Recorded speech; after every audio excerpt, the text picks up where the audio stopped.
बिहार के उपचुनाव परिणाम की बात करें तो लगातार प्रतिक्रियाएं आ रही है। एक गोपालगंज और दूसरी मोकामा, दोनों सीटों पर महागठबंधन और बीजेपी ने एक एक की बराबरी की टक्कर दी है। लेकिन गोपालगंज में हुए चुनाव के परिणाम जो आए हैं उसको लेकर तमाम तरह की प्रतिक्रियाएं आ रही है। आरजेडी सांसद मनोज झा का क्या कहना है वो सुनाते हैं आपको।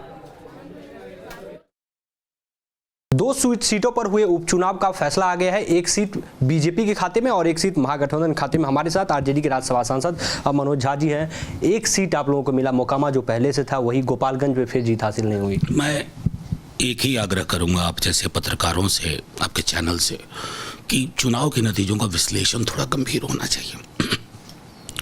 गोपालगंज की सीट असामयिक मृत्यु से हुई थी। खाली सुभाष जी का निधन हुआ, उनकी पत्नी को टिकट मिला। बीते 2020 में ये सीट हम 40,000 वोट से आ रहे थे, 38,000 समथिंग से।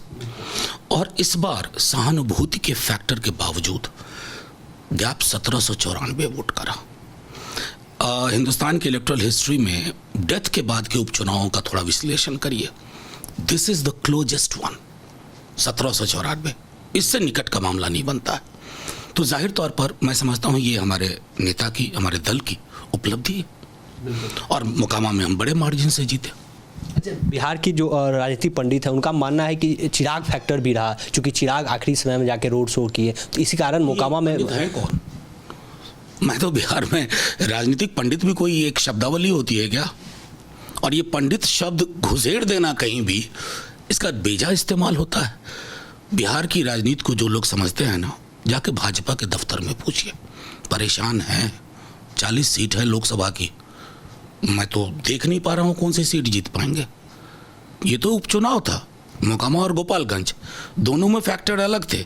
मोकामा में डिस्क्वालीफाई हुए थे आनंद सिंह जी, लेकिन वहाँ डेथ हुई थी। अगर इन कारणों का विश्लेषण नहीं करते हैं ना गोपालगंज में बीजेपी वाले, तो वो मृतात्मा के साथ भी अन्याय कर रहे हैं, सुभाष जी के साथ, उनकी मेमोरी के साथ अन्याय कर रहे हैं। बीजेपी कह रही है कि महागठबंधन को पूरी तरीके से जनता ने नकार दिया है। इस जो चुनाव परिणाम है पूरी तरीके से ही बता। आप सहमत हैं बीजेपी जो कह रही है? आप सहमत हैं? आपसे मैं पूछ रहा हूं, आप सहमत हैं जो बीजेपी कह रही है? बीजेपी कुछ भी कर दे, आप हमसे प्रतिक्रिया लीजिएगा।